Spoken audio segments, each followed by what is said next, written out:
we vibe out for a little bit, man.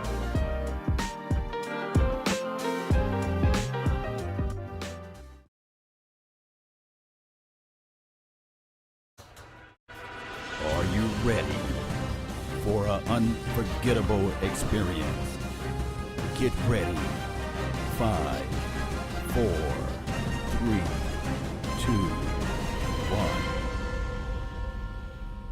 Let's get hype.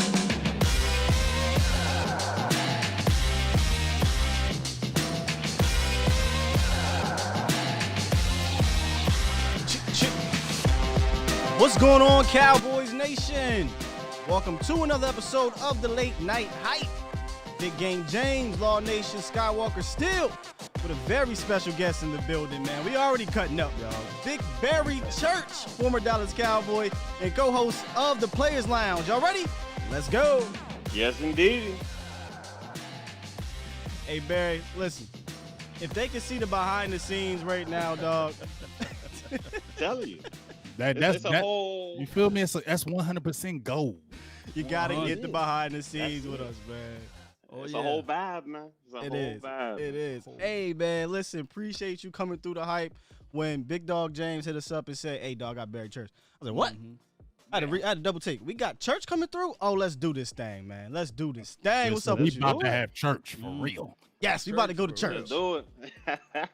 How you doing, man? I can speak a little gospel. I'm doing good, man. I appreciate y'all boys having me on the show, man. Whew, doing good out here in Dallas, man. So what's up with y'all boys, though? Hey, you know what I'm saying? Go ahead, y'all. Go ahead. No, well, we doing good, man. We got a new defensive coordinator now. You know, we're going to see how this thing going to rock out. I'm just going to come out all the way out with it. We're going to see what that's going to all transition to the 2021 season. Yeah. Okay. I feel better, Barry. Like at the end of the season, it was rough, you know, but the off season is a season of hope. And we already made our first big move, so yeah, I'm feeling a little hopeful. Okay to feel a little positivity. I ain't gonna lie, man. I ain't gonna lie. I'm still I got the dagger in my heart still, man. Dagger. I was drinking the Kool-aid, man. We all see. Yeah. You know what I mean, I was having it, man. But you know, they let me down in the end, man. Young Dalton, man. But you know, I ain't gonna linger on that. You know, like you said, we got a whole off season coming up. So weren't we just talking about Blake Bortles, right? Oh yeah. So you know how, that's all I'm saying. Young Bo. We know how we feel about that. Let's just take those feelings and put them over here. And they ain't got to say nothing about it. Just dust them up, man. Dust them up. That's it. Oh, James, I know you wanted to jump right into some things, man. You're definitely talking about the Dan Quinn hire to kind of pivot here. Before you ask him about Quinn, I kind of want to ask you some kind of a schematic thing because I know Quinn's going to come in with more of a one gap single high thing. You were in Jacksonville with, I think it was Todd Walsh. Did he run a similar scheme, one gap single high type of scheme over there? Yeah, it was basically the same thing, man. Because you know Gus Bradley was the head coach down there the year before I got there, and Gus Bradley was, he was a part of that architect of that, the Seattle defense. Him and Quinn and those boys. So he had brought that down to Jacksonville to us, and Todd Walsh basically just adopted that program and had it as his own. So I'm very familiar with that single high, and I think that's what Dan Quinn's gonna bring here to the boys. Single high. Mm-hmm. Well, let's already get into it. Dan Quinn. Okay. I'm gonna just say my initial thought of Dan Quinn. Don't crucify me, y'all. Soft. Maybe because he was in Atlanta. Maybe because Atlanta, when you go to Atlanta don't win nothing. They just soft. So maybe that's why I was looking at it. Okay. But they got Dan Quinn. He's come over. In your opinion, Barry, what do you think Dan really brings to the table? Do you like the hire?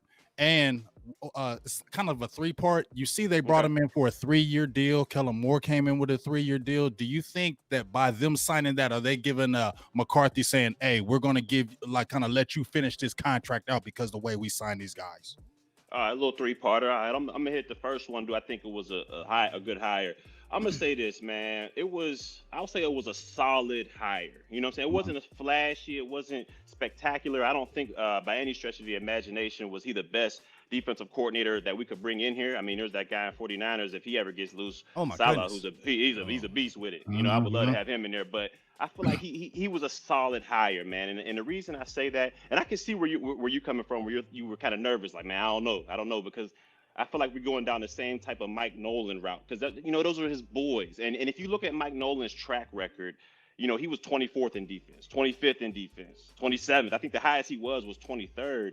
And so we brought him in here thinking, all that was going to change. And that's the same thing with Quinn. I mean, he wasn't the DC in Atlanta, but he was a part of that. He was a part of that Super Bowl collapse. He was a part of that, this year, against us. He gave up a 20 point comeback. And I think they had Tom Brady and those boys down 17. They came back. So he's been a part of a lot of comebacks, and he's supposed to be a defensive-minded coach. So that worries me. That's the part right there that worries me about the hire, because I'm like, man, you're supposed to be focused on defense, but you've given up a lot of comebacks, in your tenure there. So that makes me nervous. But I will say this. What I think makes it a solid hire is because I think if he can get back to that simple defense that Seattle ran, it was a simple, either you cover 3, cover 1, very simple, you're hitting your gaps, and it allowed his players to roll fast. If we can do that, because if we can go back to that how Marinelli had it here a couple years back, he was very simple with it, and it allowed Vander Esch, it allowed Jalen Smith and those boys to just wreak havoc, because they didn't have to think about nothing. It was, here's the close call.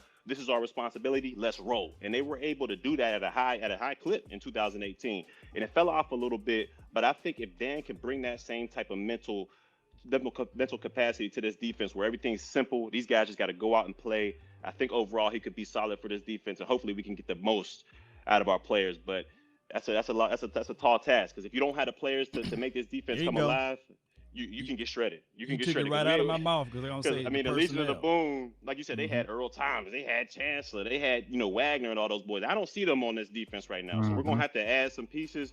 But if we do add the right pieces, we can make this defense come alive.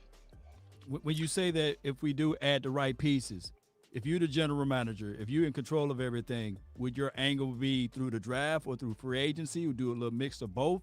Where would you go? Who will be the first piece? Will it be on the safety aspect of it? Because I know you like safety. Or will it be down deep inside? I think, man, if I'm the GM, man, and I'm sitting back there, I'm Jerry, and I'm trying to start this thing and get this thing rolling in the right direction, and I'm on the defensive side of the ball, I start with the D-line, man. I've always seen from back when Eli and them boys ran through the wild card and won it, they started with their D-line. They had, Yusem Ura and them boys. They had Strahan. They had Tuck getting after the quarterback. And if you can I think it makes the secondary and everything that much easier if you got a D-line that can get after the quarterback. I mean, it makes him make decisions so much faster. Corners can sit on routes. I mean, safeties don't got to worry about getting, super deep or getting beat over the top, because that D-line's coming. So for me, I'm addressing that ASAP. Specifically the defensive tackle, I would imagine. Yes, I think, because I think we got something special in Gregory. I think if he could come along, man, and I think we've seen a lot of these last couple games, he was starting to move in that direction. I think we got something there, and we know we got D-Law. He's there. I mean, he's getting 20-some million a year. I mean, he hasn't really played up to that, but that's another question for another day. Yeah. But I think we got I still think he's a beast on the edge. I think we got those on the edge. We got to go inside. And I think Gallimore, he got something for us. He showed a little bit this year. So I think Gallimore's one piece, and we just got to find somebody else that can run in there with him, because I think Crawford has played his last down here with the Dallas Cowboys. Yeah, you played with Crawford for a minute there. Oh, yeah, that's the homie right there. Yeah, I think gave it his all. I thought he was put in a strange situation, coming in under Rob Ryan as a 5 tech, and then moved inside, got paid because he played inside. Then hey, big dog, can you play right defense end? That is not his position. And then we as fans, we got on him. I'm not gonna lie to you, Barry. We got on him because we wanted him to play inside because he's got paid to play inside. He moved him out, and it is what it is. But I thought he gave everything he could. But this is likely his last year. Yeah. Oh, go ahead. I'm sorry. Go ahead. No. I want your thoughts on Crawford. Oh, yeah. Because, and the criticism is fair. It's fair. I mean, he really wasn't causing that much, disruption back there. And when you're getting paid $9 million, you're expected to go out there and you got to perform. You got to perform at a high clip. You're making $9 million. You can't be a rotational player. And towards the end of the season, that's what they kind of relegated his job to. So, like you said, man, when you're making that much, you're going to get criticism. But yeah, I think his last couple of downs were this past year with the Cowboys. Man, before I go, I know there was a question in there, James. You wanted him to answer about the 3-year deal with Kellen. Oh yeah. Yeah. Because, like I said, I wonder that the way they both signed them both for 3 years, and McCarthy came in on a 5-year. He's already on 1, so he has 4 years left. I'm thinking, are the Jones saying, okay, we got both of these guys here. You got an offensive coordinator, you got a defensive coordinator for this amount of time. We're going to go ahead and try to see this thing through and go ahead and make it out. But I want to ask you this, Barry. If they start playing like they were last year, I mean, is he going to have a long leash or is he going to have a short leash, in your opinion? Ooh, I mean, that's a good question right there. And, you say you got the coordinator signed up to 3 years. I'm not so sure that doesn't mean he has a short leash. I mean, we've seen this happen before with Jason Garrett. When Jason Garrett was the offensive coordinator and Wade was the coach, they gave Garrett that high contract because, other guys were trying to pull him. He was getting ready to take the Atlanta job before Dan Quinn took it. A couple other teams were trying to get him to be the head coach. So the Jones threw the bag at him like, here, we need you to stay here as the offensive coordinator. Hey, the start of that the next season, we started out bad. They got rid of Wade with the quickness. Garrett slid in halfway through the season, and the rest is history. He had 9-10 years with the Cowboys. So I'm not so sure, man. I'm not so sure this could mean a short leash. Like, hey, if you don't get this done, McCarthy, we got somebody in the wings right here waiting to see what he can do. So and they love some Kellen. Yeah. And they love some Kellen, man. So you got to keep your head on the swivel. That's all I'm gonna say. You got to keep your head on the swivel, man. I will say this, and we'll get into more Dan Quinn as we go on YouTube here, and you will on your shows throughout the week. But I will say one thing I'm interested to see with Dan Quinn. When you go back and look at his history, he inherited great safeties in Seattle and Earl Thomas and Cam Chancellor. Obviously, he helped coach them up, though, to help win the Super Bowl.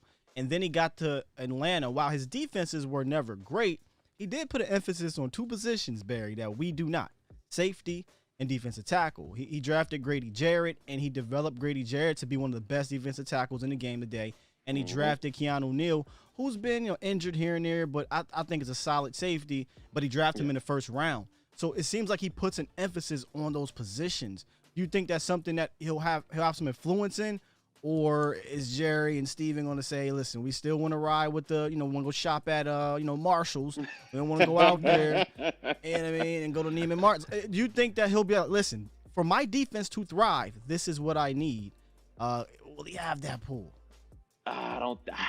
I know it's hard. He ain't gonna have that pull. Just tell the truth, Barry. He ain't gonna have that pull. I ain't gonna lie. I don't think he will, man. I think the last big time free agent signing we would have had was Brandon Carr. That when they signed him to that $50 million. I just don't think that's the philosophy that the Joneses have with Stephen Jones, especially since he's coming in and started taking more and more ownership of the team, the GM role. I mean, he just hasn't made a big splash time deal like that since Brandon Carr. I mean, if you notice, everything has been through the draft. We'll pick and choose a couple, middle round free agent type guys here and there to help add to either defense or offensively. But I just don't see it. I don't see him saying, let's go after, Justin Simmons or let's go after an Anthony Harris or somebody like that. Simmons. Yeah, but I want Justin Simmons. I want him so bad, but it's not gonna happen. And then your boy Donovan, he can play deep down inside, and there we go. That's it. Here's the thing, though, Barry. I just want to ask this one thing. I was listening to your last players line. That's why I really love listening to you, because I'm a defensive guy. I'm defense. I ain't no Team 40 burger. I'm not Team 40 burger. I'm Team Shutdown, because defense carries in the rain, the sleet, the snow, all that. The defense carries. But listening to you went through with Steven.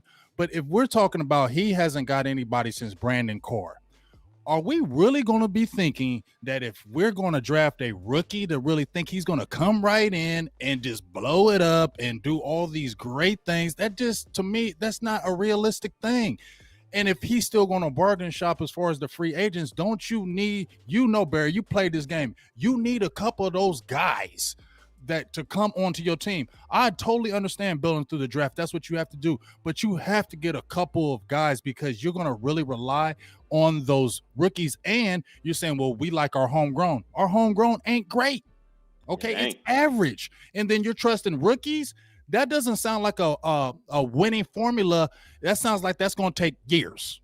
And I agree with you. As you say on my show, man, like I say, if we end up shoving out all this money, which we're going to have to Dak. I mean, we're not in a position to get one of those top quarterbacks. There's no one out there really that the Cowboys are going to do. So they're going to end up signing Dak to this mega deal. That puts so much pressure on Will McClay and that scouting department to hit on all these defensive picks that we're supposed to have in the draft. Because if we don't hit on these draft picks and we go out there and and they're just mediocre or they can't seem to break the lineup, then we're back out there with the same defense we had last year, which was historically bad. And even though we'll have Dak and a healthy offense, I feel like we'll be doing the same thing we've done these past 3 years, man. Giving up leads, chasing back, a lot of empty calories, a lot of empty stats, and we're looking at 8-8, 9-7. Now maybe that'll be good enough to win this NFC because you know this NFC was super garbage. But overall, man, I just don't think by doing it that way, by doing that, we don't hit on these draft picks, man. We're in for another, another disappointing season. So from my understanding, is hit on draft pick or bust, or would you pay Dak Prescott, or are you sitting back looking at this thing saying? I heard what you said about Dak. What did you say? What did he say? I heard what What did he you say? said, I didn't get a chance to listen to that. Tell what you What said, are you going to do? Personally, I said, look, man, if you can't give that man more than Deshaun Watson. And Deshaun Watson right now, I think he got a $30 to $40 million a year contract, man. If you go above that, you're going to sink our cap. We're not going to have enough money to get these other defenders that we might need in free agency. And that's going to end up pushing all that pressure on these draft picks that we need to hit defensively. And if we ain't able to do that, man, we're sinking our team for the next 3-4 years until we get that cap money back up. Barry, we just talked about it. Steven ain't signing these players though, right? It's free agency. Yeah. They had Dak. Yeah. They had Dak on a 4-year cheap deal, going 13-3, 10-6, 9-7, and they didn't do anything defensively with that cheap deal. With money. So, and like you said, they're likely going to pay him. We're not in a position to not, in my opinion, unless you're willing to go into the offseason at pick 10 or trade up to give up a couple extra picks that could be used to help your defense, and get a rookie that's going to come in here. And guys, this is not 2016. Barry, you could attribute to this. Yes, right. 2016, Dak dropped into a great situation. The defense had a lot of veterans. The offense had a lot of veterans, and they had a system. They had, in my opinion, they had a plan on both sides of the ball. Right now, the issue that I have with this team is that we don't have a plan defensively.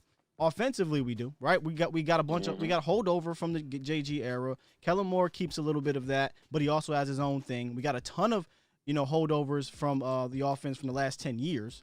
But defensively, we switched coordinators, right?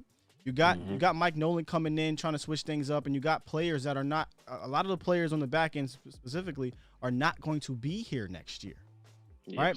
So I'm hoping with this Dan Quinn hire, we can develop some type of plan and stick to it, because you cannot continue to keep, this is what, the third defensive coordinator in the last 3 years. You can't keep doing that. You can't. You won't have any stability, no foundation. Like, the philosophy is changing each and every year. You go from, we want this 4-3, cover 2, Marinelli. Now we're single high, man-to-man with a little bit of Marinelli system and Chris Richard. Then we got Mike Nolan here, who just, he's all over the place. We got so many moving pieces.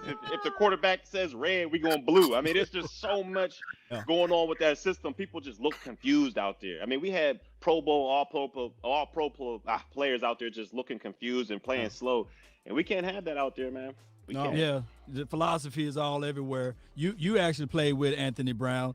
You can see that he's more of a zone guy, right? Or can he play the man? And especially in this defense. And then when I look at the tape of Cheeto Awuzie, he's more of a zone guy. So how do we do this? Who you? All right, you the GM again. Are you bringing back Cheeto? Are you bringing back Jordan Lewis? Are you? I know that's your boy Anthony Brown. What are you gonna do? That's your boy Barry. Man, look, I'm putting them out there, man. When it comes to like the starters and all that stuff, the people that the development players. I'm not saying it about them, but when it comes to the starting five, man, no disrespect, but we need to get a TNT. Throw that thing up in the room and just blow it up, man. Just blow it up, man. Just blow it up, man. Hey, I know you were calling the truth now. Come on, man. Cold red. Like I can see, Diggs. Diggs can be a corner piece to me. AB Anthony Brown, he's under contract, so he can be a solid number 3 corner. He can be your nickel corner. He's solid enough to do that, I believe. So. I think you get the striker back there in Wilson. I think he's a guy that can develop and he can become a young cornerstone. And I think with the other positions, I think you gotta bring in, since we know they're not gonna spend crazy money at the safety position. We know that for a fact. I think you gotta bring in at least a middle of the road guy that can be that quarterback, that can be that veteran guy back there that can get these guys lined up. like a Tyshawn Gibson, like a Trey Boston. Those guys who are solid players out there who can still play at a high level, but they're not going to cost you $15, $16 million a year. And they can get these guys lined up in the right place, and we can play some solid ball back there. And then at the other cornerback position, that's going to be tough, man, because I don't know if you're going to have the money in free agency to get it. And then draft-wise, I don't know. I don't really know who's out there like that. So it's going to be tough, man. It's been floating out here that, and I just want to know from your eyes, your observation, can Cheeto play free safety or he can't? Can he play that? Man, I haven't seen him. I don't think I think he will remind me of Byron Jones at the safety. I think he would. I don't think it would click for him back there. I think his position is corner, but he struggles, man. I want to see him back there. Yeah, he struggles, man. So I'm not sure. I'm not sure where he fits in. He seems to me like more of a zone corner to me. You know what this defense, more so the secondary, is missing? They're missing a Barry Church. And this is what, but no, all seriousness. I'm out of retirement, dog. In all seriousness. Yeah, now these old dudes. Come on, man, you a fofo guy, man. Hey, would be like Steve Smith. I got about 3 players for you. No, this is what I mean, though, Barry. I'm piggybacking off of what you said. I have brought Darius Butler on to talk exactly about this. Mm-hmm. The importance of veteran leadership back there, or just a veteran that's been around the block, that's had really good years in this league. Sure, he may not be what he once was at 25, 26 years old, but he can come in here, he can give you good reps, and he can help these young guys. When you look at our secondary, you go down the list, Anthony Brown, Cheeto, J. Lou, Diggs, Woods, and Donovan Wilson. None of those guys have more than 4 years of experience, and none of them have 5, 6, or even 4 or 5 years of high-level playing experience that can go to this guy and say, hey, this is the way to do it because I've done it, and I've done this, and I've done it well. So I look at free agency and not only just plugging in, like you said, getting a great player, not a really good player, probably not going to happen, but getting a veteran guy. So I'm going to throw this one out at you. I've seen it float around, and it's really being pushed by your boy Mike, Burger and Blitz's, James's guy. Richard Sherman, not at cornerback. Safety. At free safety. This is why I think it's intriguing. He's 6'3", about 2-something. He knows the scheme.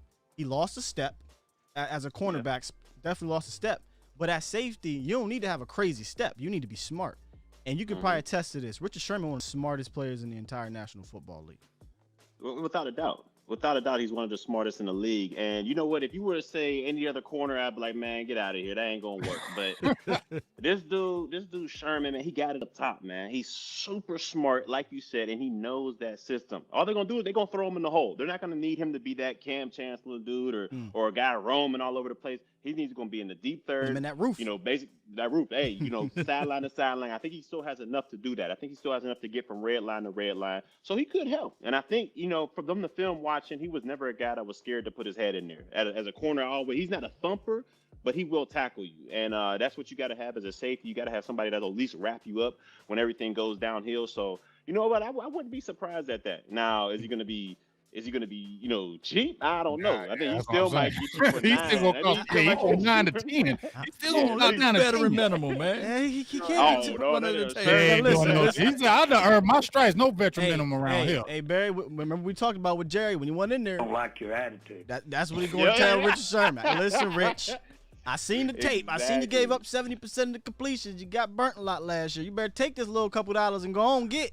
Sherman, like, man, I could go to ESPN and get that, so y'all gonna have to pay me something, man. He gonna have to get something. Jerry trying to get a 600 stimulus, and he gonna want to come and get that 1,200. That's what he wants. That 1,200. Hey, but for real, a guy like Sherman, not only would he do wonders, I think he would. This is what I've been saying about Donovan Wilson. If Donovan Wilson can get him a dynamic free safety with him, I feel like Donovan Wilson's gonna take off.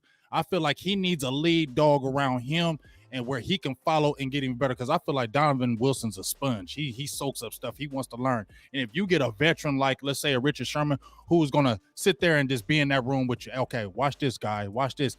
Wilson's going to be soaking that up and be like, Richard Sherman, me. I just feel like he gets him somebody really good and makes Donovan Wilson that much better of a player, just in my opinion.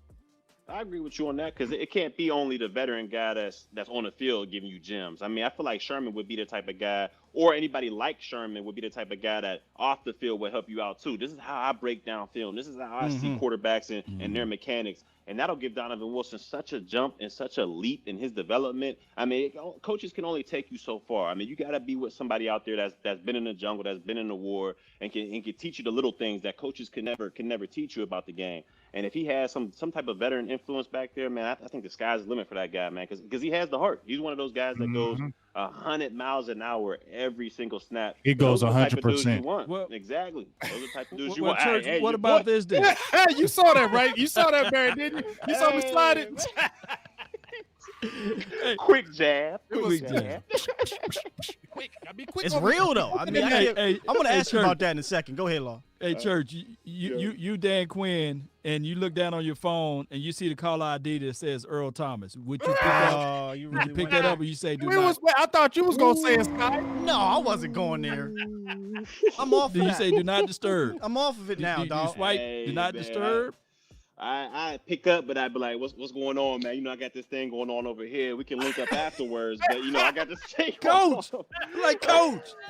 I said, Coach, I still got it. You remember what we used to do? You remember what we I heard you on the late night hype, man. You was talking about bringing back Richard. What about me? Hey, like, I'm free in, April or something. We can kick it around then, but hey, from September to then, I got this thing I gotta handle, man. Hey, you better not bring in that dude that wore number 25 called Xavier Woods talking about you want to give up 50% of the plays. Hold on, that's where I want to go. Wait a minute, Law. Hold on. He may come back though. Let me put a cap on this dang Earl Thomas thing. Y'all do realize that the Atlanta Falcons had a ton of issues in the secondary over the last couple seasons, right? And did Earl Thomas get a call from Atlanta when Dan Quinn was over there? Okay. No, sir. So don't expect Earl Thomas to roll up through Dallas. Don't even expect it. Yeah, I'm with you on that one. But Barry, man, listen. No, 2017 Woods came in. You just left. You went to Jacksonville. I had just left. Yeah, man, this is crazy to me, dog. A player actually came out and admitted that he doesn't go 100%. Listen, I get it. Y'all, things happen. You get tired, whatever. But would you ever, in your right mind, in a contract year, go out in front of the media and say, "Hey, man, I don't go 100% all the time. Sometimes I go 70, whatever he said." I mean, would you ever do something like that? Man, hell no. Not to the media. To the media. Like, to the Dallas media. In the contract, you ain't already got, your bag. You ain't already got broken off yet. You in a rookie contract, and you over there talking about, nah, we ain't going 100. We ain't going 100%. Man. And you a 6th-round draft pick. But it goes to show you, man, what level of accountability was on that team and on that defense, man. When you got guys that are out there, they can say these type of things because they have no fear of losing their job, no fear of getting benched. And there's nothing. What they gonna say to me? They ain't gonna say nothing to me. And that's what happened. And it showed on the field, man. A lot of those guys, a lot of those big time plays, cats were loafing out there, man. They weren't hustling, and it showed, man. It showed. How big hungry time, you got to be to come down and feel, Barry, when you're on that fourth side? How hungry you got to be? You gotta be your taste buds gotta be filled. You gotta be like, look, man, this is it. If I don't make this tackle, they're gonna cut me the next play. So you gotta come in there with everything you got, man. I'm telling you, and some of them cats be huge, man. I'm pulling guards, fullbacks coming in there. Man, it's a whole different world down there. My hat goes off to those linebackers, man, because they be in there thumping every single play. I just couldn't do it. I couldn't do it, man. That's what they try to make. Sir. Look, he said, no, sir. Hey, no, that is exactly what Xavier was like. Once I got the bad, man, I wasn't out there, forcing them fullbacks. Gotta make them business decisions out here. Straight up business decisions. Kept it a beat. See, I love it keeping it all the way from. He said that funky. Is that Conklin coming around the corner? Oh, listen. Nah, that's good. He said, hey, let me, I dove. Let me get them knees, man. But here's the thing, though. You would have never went out that motherfucker and said that. No. See, no. Saying, you got to go out there and you got to play the role, man. You got to play the game. You got to, it's a game within itself, especially when you're trying to get paid and you're still on your rookie deal. I mean, it's just stuff you don't do and you don't say. And hopefully it doesn't affect his payday, but that was just not a smart decision by my guy. I think the film is going to affect it. But I see Donovan Wilson goes out there and he plays with that hunger. And in Cowboys Nation, Barry, we were screaming to get him on the field. Because after a few games, DT got a shot, and we was like, all right, listen. Oh. $8. like you play the position. I ain't even gotta say nothing. You seen DT, a respectable dude. But he's a special teams to me, and he's kind of a reserve guy. Yes. What the hell did Clinton Dix do? I don't know. But whatever he did to give them belief that DT was the guy, that still gives me. That's a head scratcher, man. Because I've seen how Clinton Dix. I played against him. That he can play, man. And there's no way, in my opinion. Now I wasn't at practice and I wasn't at camp, but I don't think he fell off that bad. Not even make it out of camp. Here's what I want you to make it out. Make it out of camp. He didn't make it out of camp. I just don't know. And then Donald finally got in, and he showed, in my opinion. I know there's some reservations still on him, but to me, that's my strong for the year, or whatever you want to call him. That's my one safety, one of two safeties moving forward. Because at some point, right, we have to settle on somebody back there that showed us something. And in my opinion, I think he showed us more than Xavier Woods has ever shown us in an 8 to 10 game stretch. Without a question. I mean, if you put in, Xavier Woods' 2018 film, which I thought it was his best year, I think it's still night and day compared to Wilson. And now, we still got a small sample size of him. Yeah. I want to see more of him going out there. But, when you see a guy kind of jump off the tape, when coaches say jump off the tape, that's what you see. When I went out there, I'm like, whoa, wait, who's 37? Yeah. Who is this dude flying around out there? And it's that Minnesota game. And he arrives with bad intentions, man. It ain't like he's going in there to wrap you up or let me get you these ankles. My dude is going in there to thump you, man. Yeah. And he arrives with bad every single time, man. And it showed. Man, I heard he didn't got no range. I heard he can't really cover, There's a lot of haters, man. A lot of haters out there on my guy. And he's talking about he ain't got range. Look at the interceptions. He could have had 3 picks. I think he dropped 2 of them. So, the guy to me, he's made plays in the back end. He's made plays in the box. He's made plays in the backfield. To me, he can be one of those with more grooming, with more time under his belt. He can be one of those game changers. Look what they got in Buda Baker out there in Arizona. He started out slow and then he just developed in what he is now. And I think Wilson, he can have that type of arc. And what I like about Wilson, I dubbed him the new playmaker. I know we got a playmaker on offense, and the Hall of Famer, my favorite player of all time, and Michael Irvin. But on defense, man, he just made plays, and it's something that we haven't seen in a little bit here, at least in the last couple years. And he had 2 interceptions, 3.5 sacks, 3 forced fumbles, and 2 fumble recoveries. That is a mouthful for a safety in Dallas right now. That's a mouthful, and we just hadn't seen that. With no offense to Xavier Woods, we ain't seen it, man.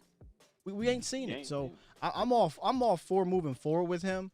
But I really do think it'd be vital to get some type of veteran presence on this defense, specifically in the back end. And when we're talking about it here on the show, man, it's going to be tough. It's going to be hard because I just don't see us spending a ton of money. Not at all. You're going to have to get one of them, the bargain guys. Like I mentioned earlier, a Gibson or a Trey Fox in it. And we've been through this plenty of times. We just gotta, hopefully we hit on this one. Just like this draft coming up, we better hit. I'm telling y'all now, we better hit. But can I present something to you, James and Law and Barry? And I'll let you all guys go. Would you guys say that the scheme change will benefit those type of players more than when we had Mike Nolan? Because when Marinelli was here, he was able to tap into maybe a below average player, make him average. Maybe an average player make him good, and maybe it's due to the simplicity of the defense. I think Quinn's going to come in, things are going to be much simpler, and maybe that helps. Who was one of our Tristan Hill? Granted, he's a draft pick. Maybe that helps. Jeremy Mincy came in and was a big time leader for you guys that year, and had 6.5 sacks for us. Maybe that helps a guy like that. So, just talking here, I'm trying to figure that out. I think so. And that's what I pointed to a little bit earlier. I think even though Dan Quinn, his track record isn't the greatest coming into here, outside of Seattle. I think if he can bring that simplistic, just this is what you got, this is your responsibility, go ahead and go from A to B. If we can bring that into there, I think it'll allow these players to play much faster. Look what Marinelli had out there, man. He didn't have nowhere near the talent that he had these past couple years, but guys were flying around the ball. Each tackle there wasn't just one guy on there. It was gang tackling. That was his philosophy. And that was his philosophy. Vincent Hey, Mayowa. Hey, George you know what? George Selby, yeah. You know what, Barry? when I look at them Atlanta teams, they weren't notoriously like statistically great, but I will say this: when he got them like young, when Sky, you missing Keanu Neal, Brady he Jarrett. had when he got those guys, when he changed the linebackers, Witherspoon, those guys did fly around. Now maybe not Jones. statistically, but when we watched those Atlanta teams, they were young, they were athletic, and they were always flying around the ball. So that's why I maybe look at Quinn and say, okay, because he did always have that team flying around the ball. And maybe, like you said, if you're not thinking so much, you can just use your instinct and maybe that can come back. I just want to ask you about our linebackers, and I just want to hear what you got to say. Jalen Smith, LVE. We all obviously know. I say, Sean Lee, you need to retire. You need to get your ass on that staff. Get your ass out on the linebackers coach and be linebackers coach, dog. Stop playing with me, fool. Get your ass on that thing. But what do you think about Jalen and LVE? Do you think they need to go with a linebacker in this draft? Maybe two, get a veteran? Because this linebacker, I said it early in the year that the depth was scary. And now, because we don't have no depth, you still got those guys on the roster. If you had some other backers, they may not be there. Yeah. And I think two factors come into that, man. I think it comes down to how healthy can these guys be, mainly LVE. As we've seen, his neck, shoulders, everything seems to be messed up. And the other thing goes on, do you believe in these two guys? I mean, Jalen, he made a lot of tackles this year, but to me, you know how the quarterback thing goes with empty stats towards the end of the game, trying to battle back, and you getting all these yards and all these touchdowns, but they're not accumulating anything. I think that's kind of the same situation with Jalen. Like he has 150 some tackles, but where's your splash plays? Where's the tackles behind the line of scrimmage? Where's the scoop and scores? Where's the the TFLs, things like that? Things that we saw from him in 2018. In 2018, he was all over the place, scooping, scoring, running back touchdowns, all this stuff. So to me, it comes down to, do you believe in those two guys? And to me right now, if I'm the GM, if I'm looking at these guys saying, man, do I get these guys one more chance? I think we address it in the draft. Not in the first round, but I think we addressed the linebacker position in one of the second or the third round. I think we addressed the linebacker position, but I think we give these guys just one more opportunity to go out there and see what they can do. But that brings this question to me. I'm going to ask you guys this. With Leighton's injury history, and this is the year that we have to do it, would you pick up his fifth-year option? Hell no. Yeah, we talked about this on the last show. I don't trust it. I don't trust it. Don't trust it. Don't trust it. This is why, to me, we doing Public Enemy. Can't trust it. This is why, to me, Barry, linebacker is a high priority need this year, and it's because our starters are just major question marks. I'll go on the record. Me and James were on different sides of this last year. I wasn't so much worried about the depth because I liked Sean Lee as a depth guy. I liked what's his name, Joe Thomas as a depth guy. I want to see more of the what's the one dude, James Gifford. Francis Bernard. Oh, Gifford. I want to see more from Gifford, but we saw a little bit preseason. I thought we thought Francis Bernard was going to do something. He didn't even get a chance to play. I just did not foresee Jalen drastically dropping off, even though last year wasn't that great. And then LVE, got hurt again. And when LVE plays hurt, he's not good. He's just not good. When LVE is 100% healthy, he looks good. But he's almost never going to be that. So that position really makes me nervous going into the offseason, and I think it's something we need to address. But, again, it's probably going to be in the draft. And we got to keep in mind, too, the storyline. And I hate to bring this up, though, but, it's always a story that sells. Jalen got a wonderful story. The storyline is so sellable for the Joneses. So you think that they will ever move on from him by them coming out saying that he is the cornerstone of the defense? So how can we circumvent that? Yeah, like I said, I don't think they'll move on from him just because, like you said, man, he's a Jerry guy, man. He's a Jerry guy, and when he loves those players, there's only a select few. And when you get dubbed as one of those Jerry guys, man, you're good. You ain't going nowhere. You ain't going untouchable. It was never Gary guys. See, people better realize it never was Gary guys. It was Jerry guys. So you get good with Jerry, you good. And only a select few. Only a select few get there. But when you get there, you in there. He in there, man. See, church, they try to squeeze you, man. They try to say, hey, I was so mad when you went over there to Jacksonville because I thought we was building something in 2016. It was going to transfer over to 2017. But I saw that money, $26 million. When I seen that, myself, sorry, Barry gone. Hey, man, I said, on my Twitter, I said, Stephen Jones got a soul program. As soon as a free agent, we talk any free agent, how much he costs. That's the first. That's the first. He got a program. How much he costs? Oh, nope. Exactly. We talk to him, and that's a damn shame. I'm just looking. Hey, and then you go over there and get four INTs with the quickness. Like safety. He can't do nothing. And what you telling me? We talked about it. We talked about labels, man. We talked about them labels. We talked about it. You got to be comfortable being uncomfortable, man. This is not Cowboys related, but I'm just sitting here remembering because I'm looking at this B-roll here, looking at your team over there in Jacksonville, man. Tevin Smith, Miles Jack, AJ Boye, you, Jalen Ramsey, Calais Campbell, Yannick Ngakoue. You talk about drafting and hitting. My God, they drafted and they hit. And they also made some signings. But, I mean, how awesome was it? And this is no offense to your former teammates. No offense to your former – well, it doesn't matter. You don't play – you know, you're doing media for them, but you don't play for them. Yeah. No offense to the former Cowboys defense. But, boy, you had to go in that room and on that field and say, it's going to be fun.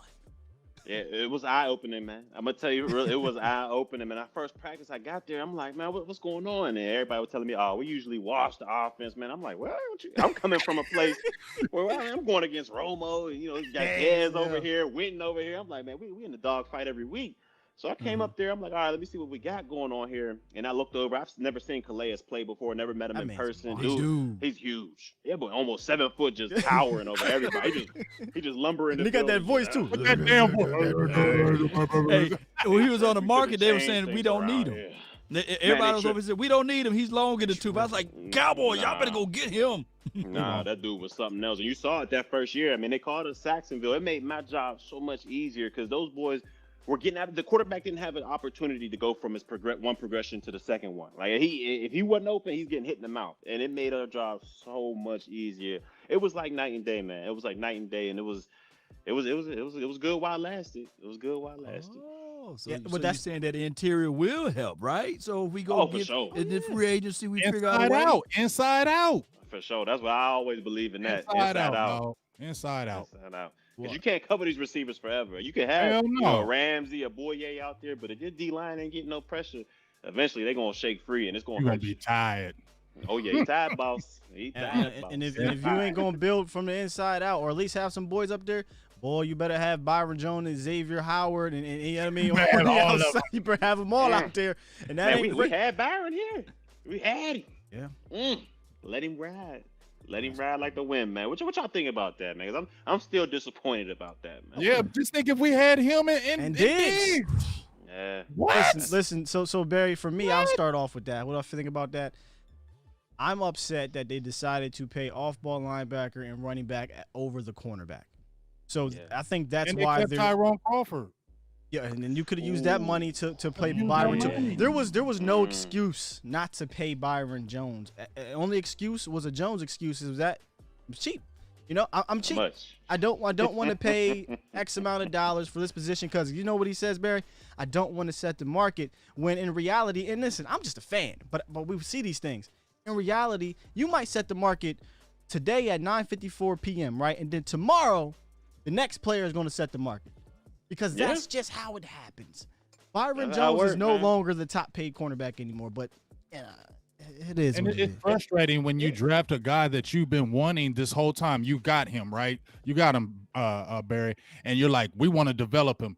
Then he turns the corner when you put him at corner and he becomes an all-pro, and then you let him walk. It's like it's mind-boggling. You developed him for somebody else. It's crazy, man. We don't want to set the market on defense, but we had the highest paid running back for where's offense getting us? Where is offense getting us, Barry? We got all this offense all these years. You was in there with Romo, Dez, and all them. We had all this offense. Where has it gotten us? Defense wins championships. Period.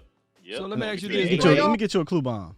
Oh, give him one of those. Drop one of them things. Oh, where it? Oh, you know what? There you go. Oh, there you go. Yeah. I was late to tell on the bomb. I was like, oh. Hey, Barry. Your honest thoughts, man. Nobody's watching us right now. What is your thoughts on Ezekiel Elliott? Ezekiel Elliott, man. I think I think he might have lost one step, but I still think he's an elite back, and I still think he can give us. I think he still can be that guy for us in the backfield. I think if he gets a healthy offensive line, man, I think he can rejuvenate a little bit. I don't think we'll ever see that 2016 Zeke where it was like, man, every play might have been a 20 and 40-yard burst like that. I've never seen anything like that. I was like, oh, this dude is that. And then when I hit him in practice, I'm like, man, this dude feel like a fullback, like a lineman when I'm hitting him. And he's still able to take it the distance. Man, that dude, he had me sold. But I will say this, I don't think we'll ever see that Zeke again. But I do think we can get some type of remnants of that. If we can get that healthy offensive line back and let him open up holes again, I think he can get back to some type of form like that, but never again the 2016 form. Is this his last contract? Oh, yeah, with the Cowboys, I think long. so. I think long. It's a long. This is like 2032. Right? See ya. I'm got to get the DeMarco Murray treatment. I'm actually a difficult question right Yeah, you was around. Yeah, we were around for that. Yeah, you was around for that. Yeah, you about to get that DeMarco Murray treatment. And he was around for the dude when he stole the draws for the cologne and all that. I see. Hey, Barry, before you get off, hold on, Barry. What's one of the wildest things that you've been in Dallas, dog? Is that the wildest? Like, you know, we know you got to great go, but what's one of the wildest stories you had in your time in Dallas? Man, you know, I can't say too much, but man, one of the best things, man, I think ever happened when we was a team was in 2016, and this is the closest I've ever been in my whole 9-year career. 2016 was the closest team I think we've ever been a part of because it was offense and defense. They were just one. And, you know, usually the story I'm going to tell, you know, the defense do their rookie dinner solo. The offense do their rookie dinner solo. But this one, we decided to be all together as one. And we did it after, I think, the Green Bay game. It was during our bye week. We did the rookie dinner. Man, I'm going to just say this. When it was one of the most epic experiences ever, man, it was, man. That whole night was epic, and I'm gonna just leave it at that. Yeah, we gotta talk off air.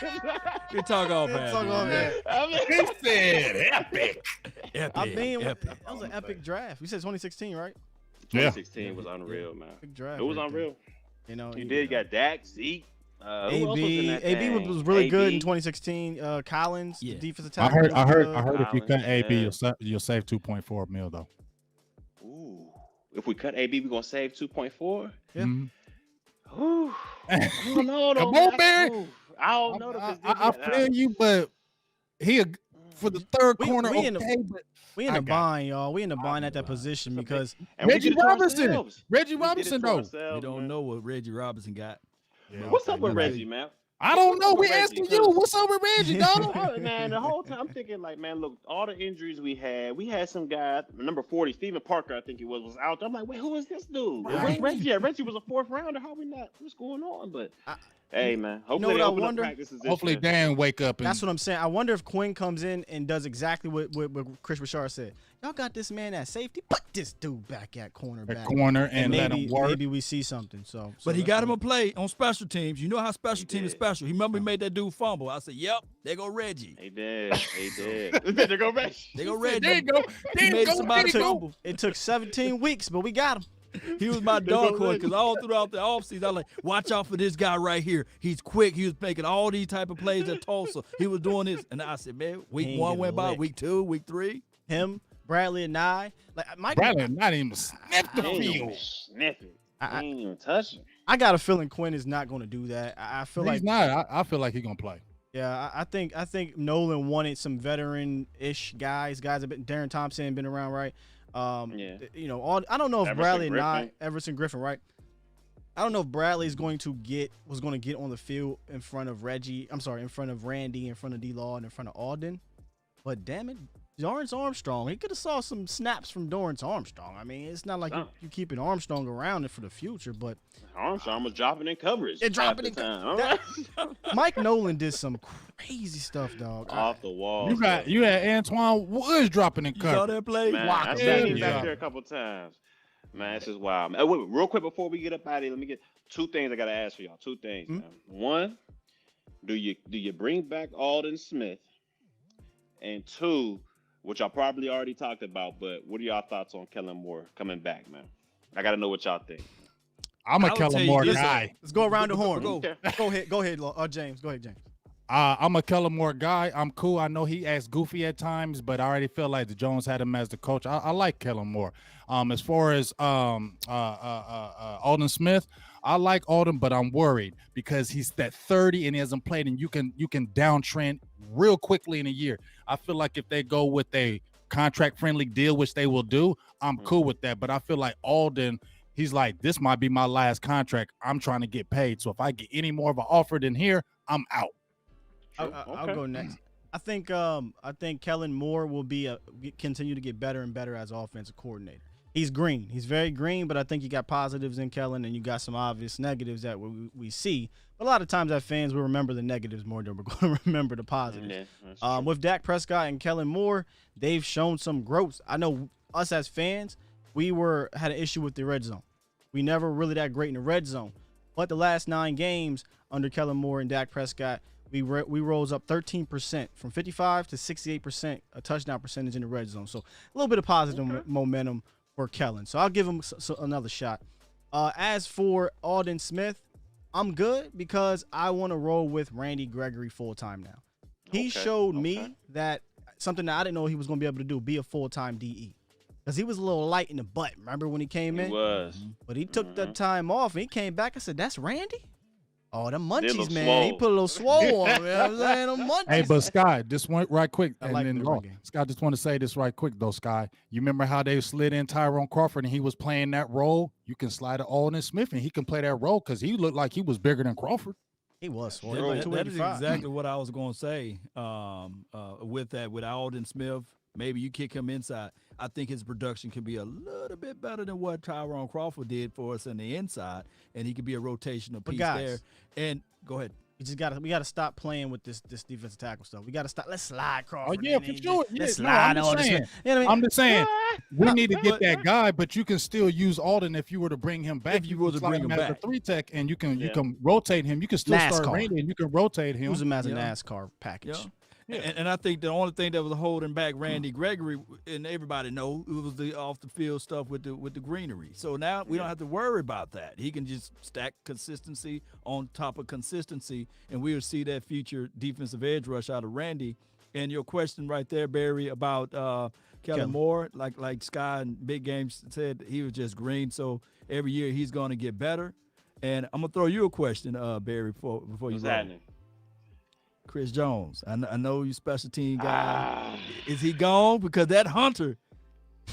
Man, you know he gone. It's a you really asked that, Law? I'm about to say, Law, you funny as hell. I was going to ask him a tough you question. hyped all that up for some damn. You want that fluff question, or you want the hard one on the way out? You want the hard one? I don't want that. You want the hard question on the way out? Yeah, might as well hard boil it, man. Okay. So, and in 2016, I need to know. Did you want to see Tony Romo play that final game, or do you want Dak Prescott out there? Dak Prescott, 100%, man. 100%. And Romo is a hell of a quarterback, and it's just, to me, because on the field, I feel like Romo was comparable to Dak. They were both, great players on the field, but the difference to me was off the field, man. I feel like everybody just bought into Dak, and it's crazy because he was a rookie at the time. Romo's a 13-year veteran, I think 14-year veteran, but everybody kind of bought into what Dak was bringing, man. He just had a new juice about him, some charisma about him, and everybody just kind of bought in, man. And even if Romo would have got a chance to play in that game, I still think Dak would have been the answer, man. And like I said, even though we didn't win that game, I still think Dak was the answer. Everybody was just bought in, and it was like that since his rookie year. Philip Tanner said the same thing. He said it was just something. I think even Jesse said it's just something about Dak relating to everybody in that locker room that galvanized it. And that's what you hear. And I personally think that a lot of people brush that over. Oh, yeah, he's a good leader. But no, I feel like that's a major factor when you're also good on the field. Those two things combined is great because look at Jay Cutler. Great arm talent. Awful leader. I mean, look, if Dak's in the locker room this year, I mean, I don't think you hear, all these anonymous quotes coming out about, these different coaches here, different people don't know how to coach or they don't know how to do the system, put the system in right. I don't think you hear all of that stuff, man. Honestly, if he was in there, man, he has that much control of the locker room. But, hopefully next year he can get that thing back in order, man. Yeah, man. All right, man. We don't want to keep you too. Look, we gonna kept you longer than we thought, man. Did you tell him, James? Did I tell you? Okay, all right. As long as you warned him. Little Barry hit me. He said, "How long?" He said, "How we going? We going?" I said, "Yeah, we do like an hour and a half." I said, "But once we get to talking, though." He kept me all the way in. I'm in this edge of my seat. Yeah, yo, listen, we go, man. I love it, man. We got to get you back on. This was awesome, and we you gotta come back on. The tip of the iceberg. We ain't even asked all the questions, fam. So we'll bring you back after the draft. You just even pick your brain about the draft. Oh yeah, whenever y'all need me, man. Whenever y'all need me, let me know. And let them know where they can find you at, and your show on the mothership is what we call it. The mothership. Yeah, so they can find me Instagram and Twitter, both the same as @BarryChurch42. And check out the Players Lounge. Right now, since it's the off season, we do once a week. 11:30 every Friday for about an hour. So 11:30 to 12:30 is the Players Lounge. I did do the pre and post game shows, but we ain't in the postseason, so it's a wrap for that. So catch me on the year-end special with the Dallas Cowboys coming up February 2nd. I believe it's Super Bowl weekend, so catch me on that. But other than that, man, it's been a pleasure, man. Like I said, have me anytime, bro. I'm ready. Oh, listen, listen, dog. When we got you on camera saying that. Yeah. Look, like I hit Barry up. He ain't answer me, dog. No, I ain't gonna do you like that, man. He gonna be like, I ain't gonna do you like that. Your attitude. we got you saying it, and we got Woody. We got Woody saying it too. This is awesome, man. This is awesome. Yeah, hey, man. Like I said, have me anytime, brother. Yeah, hey, man. Take it easy, dog, and we love you, man. Appreciate you. Hey, we going you too, brother. We're gonna kick it for a few more minutes. Barry, we're gonna get with you after the show. We're going to kick it for a few more minutes with the nation, wrap up the show real quick. And definitely, we'll wrap it to you more often, man. Appreciate you, dog. Oh, for sure, man. Y'all have a good one. You too, brother. Peace. Oh, man, that was great, man. Barry's a beast. That was awesome. I love Barry. That was awesome. No, he felt like he was like one of our boys. Yeah, asking us questions. That's what I love. He asking us. I like that. We still round though, man. Late night hype. Hey man, we gotta bring Barry back. Overtime. We definitely got to bring Barry back. We say that about everybody, but that was fun though. That was fun. We didn't even go all the way in on his tenure here, because it was just so much to get into with the recent hiring of Dan Quinn, and it was a lot of insight there, and we'll pluck a lot of that out over the next day, and hopefully share with you guys. There was some good stuff there, man. There was some good stuff. How y'all feel about it though in the chat, man? Listen, we weren't ignoring y'all. Y'all know how we do. Right. Fire emojis popping. I see them already. And we got a special treat for all of the people, man, that joined the membership squad. We got over 18 minutes of behind the scenes with Barry Church, man. Oh, y'all. But let's just a shameless let's plug. start it I want at you Barry guys Church. to really. Yeah, I want you guys to really. I know, right? Yeah, I know, right? At the Barry Church. Got to start it at the Barry Church. Oh yeah. Can't start at the other part. We talk about the other part. No, we can't have that on air. Hey, hold on. Unless they pay the $99.99 for you. That's the $99.99 membership. If they want to hear that. Yeah, now we're gonna have to kick that one open. They can't hear that. Oh, Jay's a damn fool. Listen, y'all. Listen, I'm telling you, man. Seriously though, we had a lot of fun with Barry off air as well on air. He was the same dang way. Right. But yeah, looking through the chat, man. They said they loved it, dog. The fire emojis are definitely popping. I suggest y'all rewind this, like my man Vaughn from Shreveport said. Definitely run this thing back. Let's wrap up the church interview. Your thoughts on that, Law and James? Go ahead, Law. Repeat that again. My bad. Just kind of your overall thoughts on the interview before we move forward and kind of talk amongst. Okay. What surprised the hell out of me was what he said about Dak Prescott on the opening. That was like, oh wow. But I get what he was saying. Now I wanted to ask you, Sky, while we was doing it live or what have you, is that how much of an implication of the salary cap would it be if we were to sign Dak Prescott to that mega deal, to that Deshaun Watson type of deal while he was live? But I think we didn't get back to that point. And another thing that I liked what he brought up was the fact that Xavier Woods, Jordan Lewis, Cheeto Awuzie, he said Anthony Brown. You heard what he said? Blow that up. He said blow that up. Blow it up. Hold up. That's something we've been advocating for. And, and it's, again, this isn't personal. It's business, as my old managers used to say. It's business. But, yeah, that's what it is, man. If we were to bring – this was a conversation you, Law, and Okoye and Vach had about moving Cheeto to safety. I know something me and James were, like, pounding the table for. I'd love to see it, but at this point, that was something we wanted to see at that time. Now that his contract's up, I'm good. Let's move forward and get a real safety back there. What's your thoughts overall, Law or James, before we move on? I just thought, man, when I watched him on the Players Lounge, I was like, oh man, Barry's real cool. I think this is going to be a really good interview because he's real down to earth. And he was everything, I thought he was. Like when he came in, I just loved how he just talked about everything. We gave him questions and he gave us good in-depth answers and was just real personable. You know what I'm saying? That's what I'm really taking from the interview. Kept it really real with us, but yeah, I really like the players that come in here. Not saying we've had anybody that wasn't, but he was just super down to earth, and he felt like just one of our boys, and that's what I love. I forgot to tell him, man. He sounds just like he from Pittsburgh. I'm telling you that's how they sound, dog. Like I was about to say but then Law reminded me. He from up there, and we talked about it all fair. He from up that area. But, yeah, man, real good peoples, dog. In the chat, like I said, they loved it, man. Twan said he's loving the content. Lots of fire emojis dropping in here. They said they loved the interview. This is what I love about having these guys on. We're not going to get this kind of insight, on these type of players and these type of coaches and these type of schemes, in my opinion, from other networks. Let's just say that. So definitely make sure y'all tune in. Y'all stay tuned in, stay locked in. Now, before we end the show, we're not going to go on to like a whole separate show, but I didn't want to drag the Quinn defensive coordinator thing out amongst us three with the guest on. It's rude. It's rude. So we let him give his thoughts. He asks us about our thoughts, and that's cool. So now let's kind of give our thoughts on Dan Quinn, where we don't have to worry about drowning out the guest. Because, we probably need a whole damn show, but just kind of what we can do here on the Dan Quinn hire, guys. I think it's something that we saw was coming down the pipe, right? Once we heard he was interviewed, and once we heard he was being flown in. Once you get flown in by Jerry, it's a wrap. It's over. It's over. James said. Yeah. It's a wrap. So a lot of people, and even Law, I think it was like, that was fast. And I thought that initially too, until I heard that they had been actively seeking this out since December. They have been actively looking to replace Mike Nolan since December, so it kind of makes sense that this moved pretty quickly.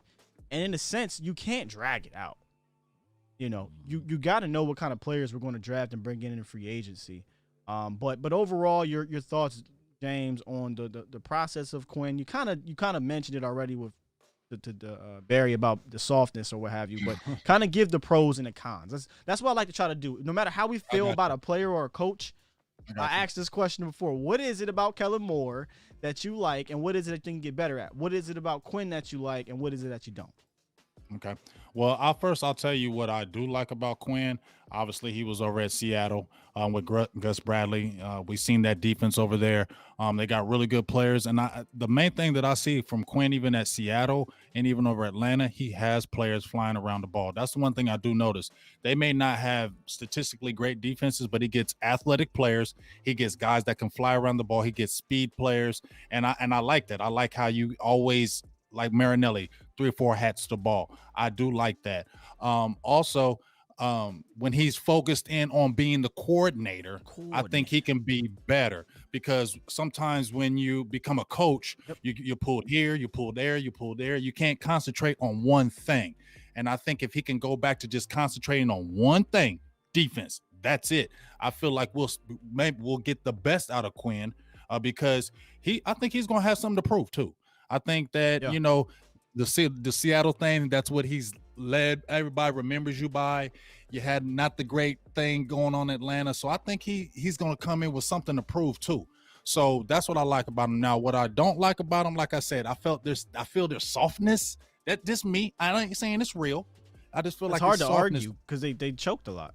They choked a lot, just like Barry was talking about. You had a 20-point lead, a 17-point lead. You had a lot of leads. The Atlanta debacle, And I watched a video with Witherspoon, who used to play with the Atlanta Falcons, and they said, you know, what about Dan Quinn? What do you think about it? He said, you know, a lot of guys liked him, but he said one thing that bothered him is when they lost to that in the Super Bowl, people were asking Dan Quinn, what happened? And he said, I just can't really talk about that now. He said a lot of the players were like, no, you need to get out there. We effed up. We lost. Like, we choked it. And he said a lot of players were frustrated about that he never just wanted to deal with it. He just kind of was like, I don't want to deal with this. The players were like, look, you need to step up and say, we choked this, we lost this, and let's move on. And I wonder if that was him not trying to throw Kyle Shanahan. I'm going to be real with you. That game, Kyle Shanahan, I know Quinn gets a hell of a lot of the blame, dog, but Kyle freaking Shanahan lost that Super Bowl. Right. Getting super conservative. Well, no, he's trying to throw the ball up 28-3. Running. Run the rock. The game's over. If you literally run the rock on one possession in the fourth quarter, you win. But that's Devontae Freeman, right? I feel you. That's neither here nor there. Before I let you go, Law, I kind of want to piggyback off something you had mentioned, James, and I just blanked. Go ahead, Law. Well, one of the things that was brought to my attention. I should have wrote it down. Yeah, we getting old. That's what it is. It'll come back. Short term. But one thing that brought to my attention is like, yeah, I did say it was kind of quick. But Barry mentioned earlier that Robert guy over before the Niners land, it would have been nice to see. That ain't happening. Yeah, we wouldn't get him. You know that. And I heard the Eagles are looking at him for crying out loud. So we'll see though. And my thing is, you like Quinn? You like Quinn Law? Quinn, do I like him? I told everybody I'm gonna have the biggest reservations on him. What happened, like when you try to recreate something, it 9 times out of 10 it normally do not happen. Like when we try to recreate, we heard this storyline before when Chris Richard came here. We're gonna recreate the Legion of Boom, right? And that been stuck. But all I'm sitting here saying, like, hey, let's just be the Dallas Cowboys. Thank you, man. And let's just figure out what we can bring to the table. Yeah, I don't care about that Legion of Boom crap. Yeah, I'm tired of it because the Legion of Boom, they ain't like Doomsday ain't the right big game. Right, and that don't have nothing to do with us. And right. Just because, here's the thing, just because he did that let's say he did it at 17 other teams, that don't mean he gonna come to Dallas and do it. Right. You feel me? My biggest thing is I do like the fact of his focal points. His focal points is interior defensive line and safety play, and that's one thing that we all been banging on the table saying, okay, the Cowboys need to do that. So on the flip side, yes, he gives up the most ever, like you said, even though it wasn't probably his 100% his fault against the Kyle Shanahan situation in the Super Bowl. Yeah. And the Atlanta Falcons was up by 19 points on us. But the flip side is Mike McCarthy. He figured out ways to overcome big defeats. So maybe those two will cancel each other out, and hopefully, we can have a better defense than what we've seen last year. Think about that.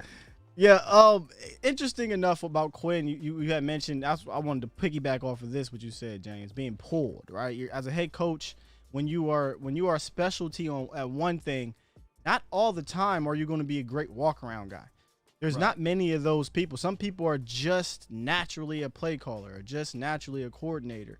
You'll get the rare guy like a Mike Tomlin, who I think is naturally a leader, naturally a walk-around head coach. Mike don't got to call offense, got to call defense. This is what we going to run. You damn sure better run it. You're getting the hell up out of here. Mike McCarthy, Dan Quinn didn't call the plays for like the first 3 years in Atlanta. He wasn't defensive coordinator. It probably bugged him a bit, but it is what it is. You sign up to be a head coach. Then in 2019, he took over calling the plays, and he brought in, I think it's Bob Sutton, who was a little bit more of a 3-4 type of guy to give him a little bit more variety up front. Now, he comes from, like Law said, he comes from a defensive line background. So while, yes, he is base 3-4 under, he kind of mixes some things up front. And what I like about Quinn the most, and this is going to be simple, is that last year, what I liked was, okay, we're changing the philosophy a little bit. Thought that would work. Didn't have the coach to do it. When we know what we're getting, he knows what he wants. These are the type of players I want. This is the type of scheme I want to run. This is how I want to run it. Let's be real, y'all. When we brought Mike Nolan on, did you even know what kind of scheme this was going to be? All we kept hearing was hybrid. Did you know what kind of players we were going to bring in? Multiple. Multiple. We really didn't know what the hell we were going to do. You know, so you couldn't even go, in my opinion, I don't think they went into the draft with that. They went into free agency with that. They went out and got, in my opinion, one person that you could say fit something, and that was Dontari Poe, because he was the fat boy, right? The big guy you need in a 3-4 we thought we were going to run. Everybody else kind of just seemed like random to me. Okay, if we were running a 4-3, McCoy and Everson Griffin make perfect sense. It didn't make perfect sense in this scheme. Right? It didn't make perfect sense in this game. So it just was weird. Now, if you would went out and signed a McCoy, Everson Griffin type, it makes sense. Right? We were excited because we got the player. We found out it don't matter what player you are. You put him in this scheme, it's going to make you look worse. And when you get not good players in a bad scheme, you get a historically bad defense. So I'm hoping that Quinn can come in with the plan like I talked about with Barry, with things, you know, with a blueprint mapped out, and we can keep it for at least those 3 years, man. At the very least those 3 years, because you cannot build the core of a defense or an attitude on defense by flip-flopping every year. You can't do it. Right. Continuity and consistency, and that was winning. And hopefully, and I do hear noise and news out there, this echoing that maybe Al's not coming back, the defensive secondary coach, and as well as Maurice Lindquist. Yeah, that might be in there. So that may be a situation where now we have all new stuff. But I don't think it'll count that much because, like Barry Church just said, a third of those guys are going to be gone anyway, right? Or supposedly get blown up. I just can't see him bringing back a ton of people. What you got? Cheeto might be the one because he's about, what, 6 foot? That might be the one. I'm okay with moving forward, but I think it was you, James, that said, you know, somebody's probably gonna get brought back just due to we need bodies. Woods might get brought back. Gosh, hope it's not. I don't think it'd be Woods. It could be, because this is the thing, because Stephen Jones and them are going to throw some money out to him just like they did AB, because they probably looked at AB like, because remember, AB was in his contract year and he got hurt. And he missed half of the season right last year when he got hurt. So they looking at him like, we can throw you this little bit of money because you ain't getting no money. I can't argue that because they signed AB. So, what'd you say, Lo? You get what I'm saying? Which one y'all rather have, Woods or Lewis? Lewis. I don't want any of them, but yes, Lewis. I would take Lewis because I feel like Lewis is always going to play hard. Yeah. I mean, listen, I'll take all of them over Woods.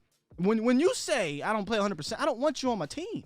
I don't get how he kept the starting gig. I don't understand that. Right. But nonetheless, yes, Lewis, obviously. I'm just ready to move forward. Let Quinn pick the players. If Quinn comes in and says, I want Jordan Lewis, then cool. Or except I ain't going to say cool with Woods. I don't know how you can watch the tape. Listen to that interview and be like, yeah, come cool with Woods. I don't get that. I don't get that. Is Neil a free agent? Steven in there. Y'all too? Y'all do y'all know? Yeah, I'm going to be dropping the free agency primary safeties, and Neil's going to be on it. He is a free agent. Oh, free agent. Yeah. But there is similarities between him and Donovan Wilson. But obviously he's a free agent, and Dan Quinn drafted him, so it's got to be a conversation. Mm-hmm. Right. Gotta be. I'd rather bring in a free, but Neil is not a free to me. Dono can move over there because I think he's an explosive athlete on the field. But again, I'm more about get me this guy. Get me the heady guy at free. The one with the high football IQ. Not saying Dono's not. I'm just saying he's not a natural instinct guy in regards to coverage. But I feel like he's a playmaker in the sense of you put that ball around him, boy, he going to hit you or he going to try to get it. But I do want a rangy, free, the IQ, high IQ. I don't care if he runs a 4.4. I don't care about that. And there's some guys out there in free agency that have been playing in the single high quite some time. So I'd rather do that. Well, we shall see. Yeah, that's your motto. Get the damn shirt, dog. I know. We'll see. We'll see. Yeah. Anytime you say something, we'll see. We'll see. Hey, this dude gonna be sweet. We'll see. Yeah, I tell you what, right? Like Kool-Aid drinking, I don't think you can do that this offseason. Ain't nobody drinking that. That's sugar-free Kool-Aid. It's kind of is you think it's like the 15th season when we're coming in 2016? Were we drinking the Kool-Aid then? Going into it? Going into 2016, I wasn't drinking the Kool-Aid. That's what I'm saying. As a fan base, we went 4-12, right? Yeah, I drank the Kool-Aid 2015 though. I drank 2015, absolutely. How could you not? I had a big old cup, and then I was drinking that Kool-Aid, and then Romo fell on that shoulder. I said, "Oh, the Kool-Aid spilled all over." People drinking that Kool-Aid because they're looking at like, you got Ezekiel Elliott. He drank the Kool-Aid. Yeah, Ezekiel Elliott, and you got Tony Romo. Yeah, I guess you're right. You're right. I guess we kind of were. Yeah. No more fool's gold. We'll see. We'll see. Yeah, we shall. We gotta get Look, we gotta get Boss because Boss will keep us on for an hour dogging Dan Quinn. He is not happy about Dan. Hey, Boss. He as soon as they hired him, he hit click. He hit stand. Boss is so mad. You guys go check out Boss' show. He did do the blind resume though. I said okay. He did the blind resume. He did the blind resume. He put up Quinn stuff. He put up a whole bunch of stuff. Y'all check it out. I don't want to give away. But let me phrase this here because a lot of people didn't want what we call retreads, or a lot of people didn't want what we were. I don't really look at Quinn as like some old defensive coordinator. This ain't a 62-year-old man. Like you know what I'm saying? He's 50. But if you right, but if you go look around the league, guys, a lot of the defensive coordinators that are having success in this league or former defensive coordinators or former head coaches at some point in their careers that maybe flamed out and flamed out as head coaches and went back to being just defensive coordinators, and they were much better. Right? Todd Bowles, Dennis Allen, Leslie Frazier, I think had to go about it. I could be mistaken. But these and there's more. Trust me, he ain't the only one that have had opportunities as head coaches and it flamed, or opportunities at defensive coordinator before. If we're talking strictly defensive coordinator, we can't even. There's nothing you can say about Quinn as strictly a DC in regards to his resume. You can try to pin it on just players, and cool. Yes, obviously he had great players, right? You're not gonna have a great defense without great players. That's just the way it is. But as a strictly a defensive coordinator's resume is phenomenal. Two Super Bowls, great defenses, won a Super Bowl, whatever. As a head coach, though, like most of these Bowles, Dennis Allen, Leslie Frazier, they were not good head coaches. Everybody can't be a head coach. Everybody can't be a head coach. And while Quinn was, I wouldn't say he wasn't good in Atlanta. He just was okay because you go to the Super Bowl, you go 10-6, 11-5, you did something. You know what I'm saying? Right. You did something, but then it flamed out. So you know what's crazy to me? Your boy that was there before, I was looking at his record. He only had two losing seasons and 7, and he had 5 damn good winning records, and they got rid of his ass. Who's that? Oh, Dougie P. Smith. Oh, who? That was before Quinn. What was his name? Smith? Oh, Mike Smith. Mike Smith. And Mike Smith, another one. Mike Smith. He had a damn good record there. But Mike Smith was a really good defensive coordinator, right? Got the head coach. They were good though at Atlanta with him. They were very competitive for quite some time, but it got stale. It got stale. It got stale when the ceiling reached like pretty fast, kind of like Quinn. The ceiling hit hard, and then 2 years and gone. Couldn't pump through. He couldn't get to the Super Bowl, and then Quinn comes in second year, boom, Super Bowl. Not saying it was, obviously a lot of things factor into that. But yeah, you're right. Dan Smith did, or it's not Dan Smith, Mike Smith. I want to say it was. Mike Smith. Mike Smith. Yeah, he wasn't horrible. No. He had all winning records. I think he averaged 10 wins his first 5 years. Yeah, I just, my thing is, I don't know how anybody could sit here and hate the Dan Quinn move right now as just defensive coordinator. Dan Quinn as head coach, hate it all you want. Right. If you want to, because of what you saw the last 3 years. Dan Quinn as a defensive coordinator, just kind of like, I gotta see, let's see what's up, because when he was a defensive coordinator, pretty damn good, and it wasn't like it was 20 years ago. Right. So right. We'll see. Ma said, did Wade Phillips die or something? No, y'all know Wade. That's my guy. Yeah.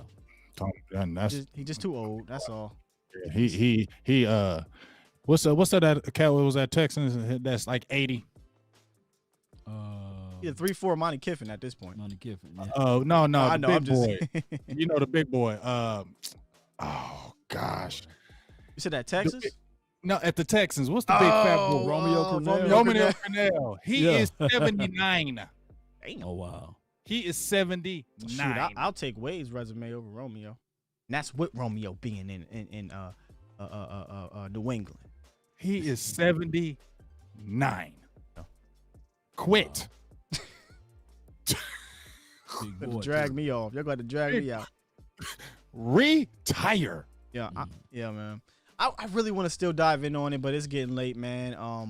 A lot to talk about. We'll have a lot. We'll have obviously the rest of the week. Next week, maybe on the hype, we'll talk again. I know we'll talk off air. There might be getting somebody next week. The boss hit you up. Mm-hmm. Yeah, maybe that'll come through. We'll see what's up with that. Yeah. But yeah, man, this Dan Quinn thing. If y'all want my just give me your few words on it. Mine is I'm okay with it. I'm okay with it. Me, I'm not gonna give the grade until after the training camp and everything. Yeah, we'll see. Yeah, we'll see. That's I don't want to take James's joint. That's hashtag we'll see. I know you ain't taking it, but it's that's right what there, it is. That's what it is. That's what it is. We'll see. That's what it is. I don't hate this move at all. I don't dislike this move. Hate it. I don't love this move. I'm okay with it. Now, somebody put lukewarm. Yeah, lukewarm. Yeah, lukewarm. Steven. Now let's see what we do. The first thing he's got to do is evaluate the talent on the roster. See who he wants to keep. Let me update y'all something that Miss Jackie said before we depart, I guess. Brian Schottenheimer, how you say his name? He's been fired from Seattle. Yeah. And Chuck Pagano, he's gone. Defensive He coordinator. retired. Yeah. Retired. Yeah. Those are the two news of. Also, because he was dealing with those health issues, wasn't he, Chuck Pagano? Yeah, I'm surprised he came back. I know, I was tripping. He was dealing with cancer or something, wasn't he? Yeah. Mm-hmm. That member was winning for Chuck. That's how Bruce Arians got a head coaching job. Yeah, it was killing everybody. Bruce Arians came in and started eating, and they said, "Oh, Bruce can really do this thing. Come on over here, Arizona. Come here. With the hat and everything. Yeah. I got a quick question from Vaughn, and I think it's a good question just because of familiarity. I don't think it's going to happen, but he asked, do y'all think Quinn will bring in Chris Richard? Everybody keeps on thinking about Chris Richard. I don't think he's coming back, but you never know. Do you think do you think he would bring him back? It makes sense. But I wouldn't mind. I wouldn't mind. I just feel like once Stephen Jones puts the hand of death on you, it's hard for you to come back in the organization. But did he? Here's the out for that. Contract was up. Okay. So I fired you. Right. If you let Dan Quinn bring his staff in, I would imagine Chris got to be at the top of the list for him. And maybe Rahim Morris. Bring Rahim Morris back. Rahim Morris was a second. I like Rahim Morris, especially. I don't like him as no head coach, but let him be a secondaries coach. Rahim Morris is damn good. He is, and he's one of those infectious guys. He's one of those. Hey, let's go. He's those guys. I like those guys. I don't say those guys are like Chris, basically. Yeah, I like those guys that can get up in your face, but not yell at you. But come on, let's do this. Energetic, because that gets you into it. Yeah, I don't think Mike Nolan's like, all right, guys, this is what we're gonna do today, and everybody's like, man, shut the hell up. They did not believe in him. I'm just being real on record. These players is not fool with the ball. And honestly, I kind of want to see if we can get somebody on here that did play with him, even if they're not on the team, and just all right, listen, you ain't got to worry about going back to the meeting and dealing with him no more. Give us your honest, the truth opinion, because we're not going to get it from the mothership. We're not going to get it from the 4-letter network, 3-letter network. We're not going to get it. We need to talk to somebody that was in there. And I forgot to ask his ass because Brandon Carr was here. And I really wanted to ask him what really happened. And if HaHa suffered this similar fate, because the rumors, right, is Brandon Carr spoke up, kind of questioned stuff. See ya. This is whack. I wonder if HaHa was like, man, what the hell are y'all doing? And they said, get out of here. Yeah, because you know what they probably could have thought, Sky, just like you just said right there, is that HaHa was probably like, and think about it, it's Lindquist. Maybe Brandon Carr and HaHa said, you got this rookie-ass secondary coach and he don't know what the hell he's doing, and they're probably thinking, we got young players here, we don't need that shit. Bye. Right. Could be. And you're not going to feel threatened if we start Darian Thompson. You feel me? You're not going to feel that threat if you start Darian Thompson. Yeah, it's going to be so fascinating how this plays out, because I know it's not a full head coach swap where you get everybody all new court or all new assistant coaches, but I really think you need to let Dan Quinn cook. Right. Seriously, I don't. Y'all ain't letting no Mike Nolan cook, right? Like you didn't bring in Al Harris because Mike Nolan said bring in Al Harris. You didn't bring in Mo Lindquist because Mike Nolan said bring in Mo Lindquist. Right. You know what I mean? Like, come on, man. So I feel like let Dan Quinn cook. Let him bring in his guys from top to bottom, and if it fails, it failed his way. You know, because Mike McCarthy's not a defensive guy, and I think Mike trusted whatever Nolan said probably too much, and maybe that Al Harris connection with Mike McCarthy was his call. But let Dan cook. That's all I'm saying. Gonna go down, dog. Go down the right way. Go down swinging. Let's go. All right, guys in the chat. Listen, let me get back to y'all here in a quick second. Appreciate you guys. Uncle Charles says, shout out to my brother Akeem. Yeah, Akeem said some good things up in there. The Lucas said, does Earl Thomas talks resurface? Yeah, they're going to resurface, but I'm out on it. Stevie said, I've been saying that about HaHa makes too much sense. I'm with you, man. It makes too much sense. Why? He's not a terrible player. I think he's better than Darian Thompson, and y'all cut him, so just strange to me. Jay Fall says, what's up, Church? Church already came in. Run it back, Jay, so you can that fire show. It was awesome. The interview was just amazing, dog. It was. Yeah, it was. And a lot of people are definitely on the Rahim Morris. Dak Prescott said he's not, but Dak Prescott, not the Dak Prescott. The name Dak Prescott. I can hear No. We made it, What? baby. No, he said. made it. See, Dak. I won't even call you that. Listen, imposter Dak Prescott. DP. Yeah, DP. Listen, go look up the Falcons defense when Rahim took over. I'm talking about when Rahim took over. He had them playing better. He is damn good. Rahim Morris is damn good. Yeah, I'm playing better, man. Yeah, Rahim. I'm definitely cool with getting Rahim Morris over the guys we have in there now. I think get a Chris Richard and Rahim Morris. Okay, I feel good about that. Yeah, I feel good about that one. It won't be soft, huh, Jay? That won't be soft because I still think. I'm sorry, and Dan Quinn. Please, I apologize, Dan. I could be totally wrong about you, but I feel like it's soft. I think like you said before. I think it was before we got on air. That Atlanta stench. The Atlanta stench from him, He said stench. The stench.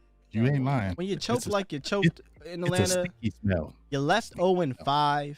Defense were never that great. They always were just meh to below. Yeah, one good year with his top 10. But I will say this, and again, I don't want to ramble too much on the on it because I want to go in detail better. I want to be more prepared. But Jonathan Owning brought up a great point in Atlanta, which may not change here in Dallas. You called him Jonathan. Oh, is it John? My bad. His full government name out.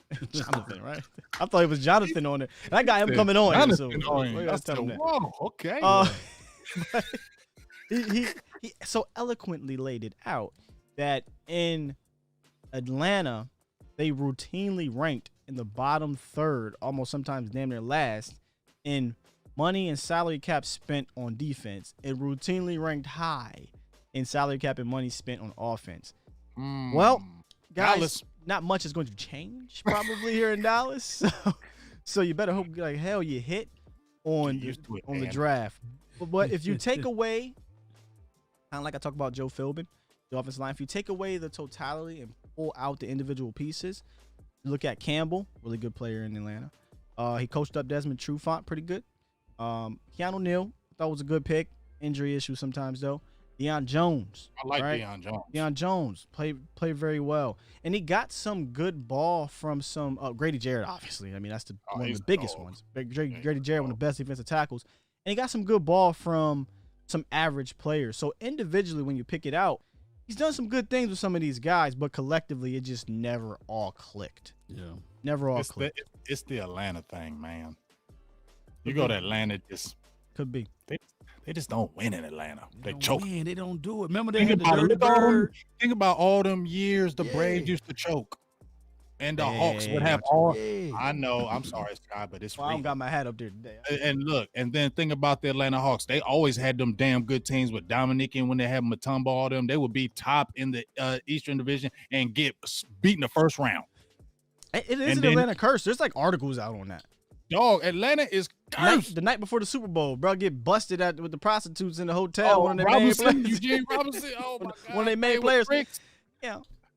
It's cursed. It cursed, bro. It goes down in the A, baby. It definitely goes down in the A. Yes, sir. Yes, sir. Wait, say, yo. You're wrong. You funny. He said just like an old way too. Yes, sir. Yes, sir. Yep. Show. Yo, wow, man. Y'all know the drill, though. If I don't press this button, we're going to keep talking about Dan Quinn. I can go all night. But nah, I got to get sleep. Hey, appreciate y'all in the chat. All the super chats, all the donations. Thank you guys for joining us. Make sure y'all run this Barry Church interview back. The Joan was popping. It was live. Join us next week and join us throughout the week. The rest of our shows and videos and what have you, man. Thank you guys. Hey, shout out to the mod guys too, man. Y'all the truth. Peace.